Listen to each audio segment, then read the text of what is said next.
গরমের দিন সকালবেলা সবচেয়ে বড় ঝামেলা হচ্ছে রুটি বানানো, তারপরেও বানাতে হয়।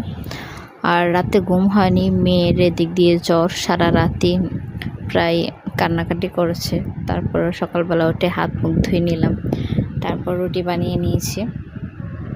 আজকে বারান্দায় বসে নাস্তা করার সিদ্ধান্ত নিলাম, কারণ মেয়ে সকাল থেকে চাচ্ছে তাকে কোলে নিয়ে একটু হাঁটাহাঁটি করতে বা বারান্দায় বসে থাকতে, সেজন্য বারান্দায় চলে গেলাম।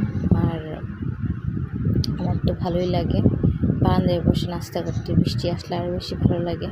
আমাদের বাসার সামনে খোলা এক বড় মাঠ, তার জন্য আরও সুন্দর লাগে, একদম খোলামেলা। আসলে ঢাকা শহরে এরকম বাসা পাওয়া খুবই রেয়ার আর কি, খোলামেলা বাসা। তো সকালবেলার নাস্তা রেডি করলাম। এটা হচ্ছে জাতীয় নাস্তা, প্রায় সবার বাসায় রুটি তৈরি করে আর কি। আমি আবার বেশি করে রুটি বানিয়ে ফ্রিজে রেখে দিই। আর আজকেও সেম 15-20টার মতো রুটি বানিয়ে ফ্রিজে রেখে দিয়েছি প্রতিদিন